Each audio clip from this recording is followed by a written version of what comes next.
പ്രിയ സുഹൃത്തുക്കളെ, ഇത് നമ്മുടെ കോഴിക്കോട് ജില്ലയിലുള്ള ചേവായൂർ എന്ന് പറയുന്ന സ്ഥലത്തുള്ള സർക്കാർ ആസ്പത്രിയാണ്. ത്വക്ക് രോഗ വിഭാഗം, അതുപോലെ ചർമ്മം, നമ്മുടെ തൊലിയുമായി ബന്ധപ്പെട്ട എന്ത് അസുഖങ്ങളുണ്ടെങ്കിലും ഇവിടെ ഫ്രീ ആയിട്ടുള്ള ട്രീറ്റ്മെൻറ്റും മരുന്നും കൊടുക്കുന്നുണ്ട്. അതിന് മാത്രമുള്ള ഒരു ഹോസ്പിറ്റലാണ്. ഇവിടെ 5 ഡോക്ടർ അല്ലെങ്കിൽ 6 ഡോക്ടർ വരെ ഡെയിലി ഉണ്ട്. രാവിലെ 8 മണി മുതൽ 12 മണി വരെ OPD ടിക്കറ്റ് കിട്ടും. അത് വാങ്ങിച്ചാൽ നമുക്ക് ഡോക്ടറെ കണ്ട് മരുന്നും വാങ്ങിച്ച് തിരിച്ചു പോരാം.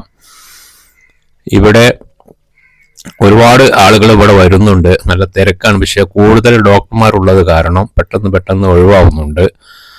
അപ്പോൾ ചർമ്മത്തിന് ഏറ്റവും ബെസ്റ്റ് ഒരു ആശുപത്രിയാണ് ഇത്. ഞാൻ തിരൂർ ഭാഗത്തുനിന്നാണ് വന്നത്. തിരൂർ ഭാഗത്തുനിന്ന് വരുന്ന ആളുകൾക്ക് രാവിലെ 5:30 ഒരു ലോക്കലുണ്ട്. 10 രൂപ കൊടുത്താൽ കോഴിക്കോട് എത്താം. കോഴിക്കോട് റെയിൽവേ സ്റ്റേഷനിൽ അവിടുന്ന് നേരെ നമുക്ക് മെഡിക്കൽ കോളേജ് പോകുന്ന ബസ് പിടിച്ചാൽ ചേവായൂർ വന്നിറങ്ങാം. മെഡിക്കൽ കോളേജ് റൂട്ടാണ് ഇത്. 19 രൂപ ബസ്സിന് പോയിന്റ്.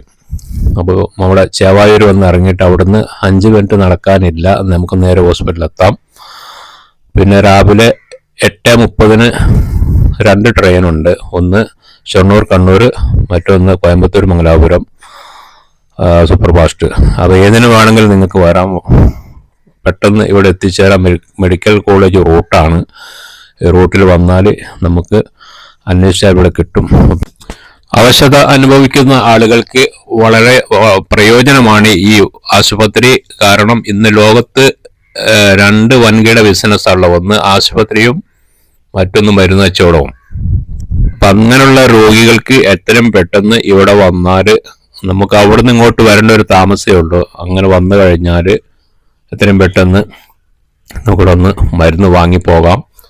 ഏതാണ്ട് സർക്കാർ ആശുപത്രിയിലൊക്കെ പോയാൽ ഒരു മരുന്ന് അവിടുന്ന് ഒരു 2 മരുന്ന് പുറത്തേക്ക് എഴുതും.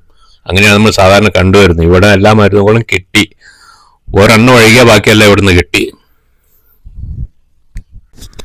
ഈ വീഡിയോ ഒന്ന് പരമാവധി ഷെയർ ചെയ്യുക.